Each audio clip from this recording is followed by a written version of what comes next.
এইটো এইচএম ৰাস্তা হয়। আজি আমি জিলা আয়ুক্তৰ জৰিয়তে অসমৰ মুখ্যমন্ত্ৰী ডক্টৰ হিমন্ত বিশ্ব শৰ্মা ডাঙৰীয়ালৈ এখন স্মাৰক পত্ৰ দিছোঁ। ৰাস্তাটো বৃহৎ এটা ৰাস্তা ৰাজ্যিক ঘাইপথ হিচাপে ঘোষণা কৰিব লাগে আৰু ৰাস্তাটো পুনৰ নিৰ্মাণ কৰিব লাগে, হেভিকৈ বনাব লাগে।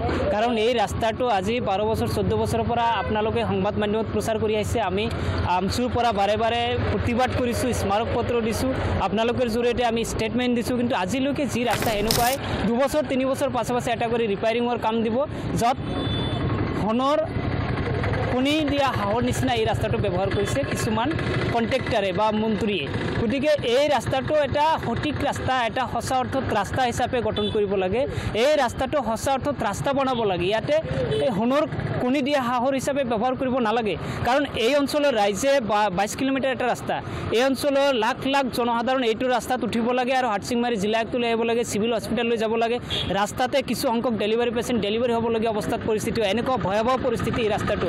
এবাৰ যদি টেম্পুৱে দি যদি হাটচিংমাৰীৰ পৰা মানকাছাৰলৈ যদি কোনোবাই যায়, সি 5 দিন আৰু আহিব নোৱাৰে, ট্ৰেইনত ভুগিব লগা হয়, হস্পিটেলৰ মেডিচিন খাব লগা হয়। গতিকে আমি কোনো এজন মন্ত্ৰী বা VIP মানুহক আপোনালোকৰ জৰিয়তে আহ্বান জনাইছে, আপোনালোকে এবাৰ টেম্পুৱে দি হাটচিংমাৰীৰ পৰা মানকাছাৰলৈকে এবাৰ যাতায়াত কৰক। তেতিয়া জনসাধাৰণ এই কষ্ট অনুভৱ কৰিব পাৰিব যে আমাৰ এই জিলাখনৰ জনসাধাৰণ এই ৰাস্তাটোলৈ কিমান কষ্টত ভুগি আছে, তেতিয়া গম পাব। গতিকে আমি আপোনালোকৰ জৰিয়তে আহ্বান জনাইছোঁ যে ইমান প্ৰতিবাদ, ইমান আন্দোলন, এই ৰাস্তাটো এটা ৰাজ্যিক পথ, ৰাজ্যিক ঘাইপথ হিচাপে ঘোষিত কৰিব লাগে আৰু পুনৰ নিৰ্মাণ কৰিব লাগে, শক্তিশালী এটা ৰাস্তা বনাব লাগে। ৰাস্তাৰ কাষত যদি কোনোবাই দখল কৰিছে, এইটো বেদখল কৰিছে, এইটো চৰকাৰে যি ব্যৱস্থা লওক, কিন্তু ৰাস্তাটো যেনে তেনে বনাব লাগে। হাটচিংমাৰীৰ পৰা মানকাছাৰলৈকে এটা নতুন এটা শক্তিশালী ৰাস্তা বনাব লাগে, যাতে মানকাছাৰত এটা ট্ৰেড চেণ্টাৰ আছে, ইণ্টাৰনেশ্যনেল এক্সপৰ্ট ইম্পৰ্ট, তাত বিজনেছ চলি থাকে, তাত কোটি কোটি টকা চৰকাৰে ৰেভিনিউ গোটাব পাৰিব।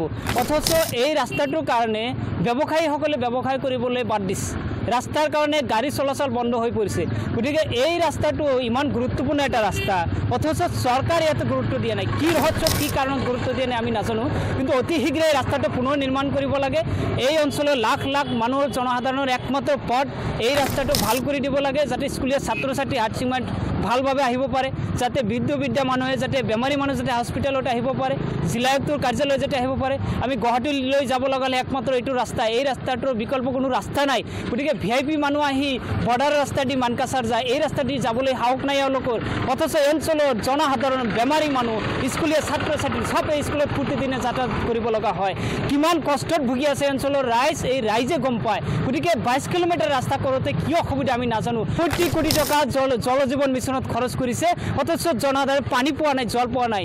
গতিকে চৰকাৰে ইয়াতে খৰচ কৰক, ইয়াতে খৰচ কৰিলে চৰকাৰৰ ফাইদা আছে, ইয়াতে খৰচ কৰিলে চৰকাৰে কোটি কোটি টকা ৰেভিনিউ কালেকশ্যন কৰিব পাৰিব ট্ৰেড চেণ্টাৰৰ জৰিয়তে, এক্সপৰ্ট ইম্পৰ্টৰ যোগেদি, আৰু জনসাধাৰণ উপকৃত হ'ব। অথচ চৰকাৰ এই ক্ষেত্ৰত সম্পূৰ্ণ নীৰৱ ভূমিকা পালন কৰিছে। গতিকে আমি আপোনালোকৰ জৰিয়তে আকৌ কৈছোঁ যে সৰ্বানন্দ সোণোৱাল ডাঙৰীয়া থাকোঁতে আমি আমাৰ জিলাখনত আহিছিল, মুখ্যমন্ত্ৰী হোৱাৰ লগে লগে, তেতিয়া আমি লগে লগে আমি স্মাৰক পত্ৰ এখন দিছিলোঁ তাৰ হাত লৈ। সি আমাক কথা দিছিল লক্ষীপুৰৰ পৰা মানকাছাৰলৈকে ৰাষ্ট্ৰীয় ঘাইপথ হিচাপে ঘোষণা কৰিব, 1 মাহৰ ভিতৰত ছাৰ্ভে ক্লিয়াৰ কৰিব। কিন্তু এই প্ৰতিশ্ৰুতি ৰৈ গ'ল। আজি সৰ্বানন্দ সোণোৱাল ডাঙৰীয়া গ'ল, দ্বিতীয় এটা চৰকাৰ আহিলে, হিমন্ত বিশ্ব শৰ্মা ডাঙৰীয়া মুখ্যমন্ত্ৰী হ'ল।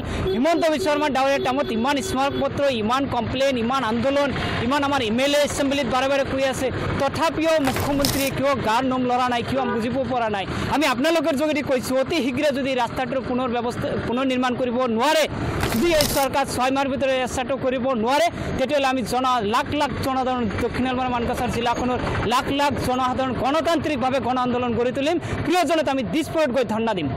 এমন খারাপ হয়েছে, আমি একটা দূরের টাইমে গাড়ি ছাড়ছি, এই হাটচিংমারি পড়াত আহিলাম, 4 দিয়ে বাজার পিছত কেবলে খালি আহিলাম, রোজগারি শরীর নিয়ে এরকম ভাঙা রাস্তা হলে আমার কেমন করে গাড়ি ঘোড়াগুলো চলে খাবো তোমরা কন? এই সরকার এই রাস্তাটা কী হয়েছে দেখশনে নেয় না। আমরা এরকম কষ্ট করেছি গাড়ি ঘোড়া চলাই, কারণ আমাদের জীবনটা কি দাম আছে, কত দেখি ভাঙা রাস্তাটা আমাদের গাড়ি চলানো লাগে। এই জায়গাগুলোতে হাটচিংমারি রাস্তাতে মানুষগুলো দেখে না, এই মেঘালয়ের রাস্তাগুলো দেন, রাজাবোলা, ফুলবাড়ি, তারপরে তোমার পেগুলবাড়ির রাস্তাগুলো সরকার কি সুন্দর করে ফাই করে রাস্তা বানিয়েছে। আর হাটচিংমারির রাস্তাটা এমন খারাপ করে দিছে, তোমার ফুলবাড়ির যদি আমি মাঙ্গেশ্বর যাই, মাঙ্গেশ্বর যাদের একবার গেলে আর দ্বিতীয়বার যাদের মন যায় না, এরকম খারাপ রাস্তা হয়ে গেছে।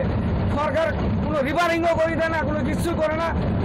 আমরা এরকম কষ্ট করে তোমায় গাড়ি ঘোড়া চলে খাই পাবো। আজ কুয়ালে কাগজপাতি ফেল হলে গাড়ি সাংবাদিকরা কিসেরা আমার পুলিশরা ধরে কাগজ ফেল হলে আমাকে লাইসেন্স দেয় কি দেয় রাস্তা তো এরকম খারাপ হয়েছে এগুলো তো পাবলিকটাইও দেয় না এই একটুকু আমার কথা এই তো শেষ আপুনি চাই আছে এম নিউজ আপোনাৰ আপোন চেনেল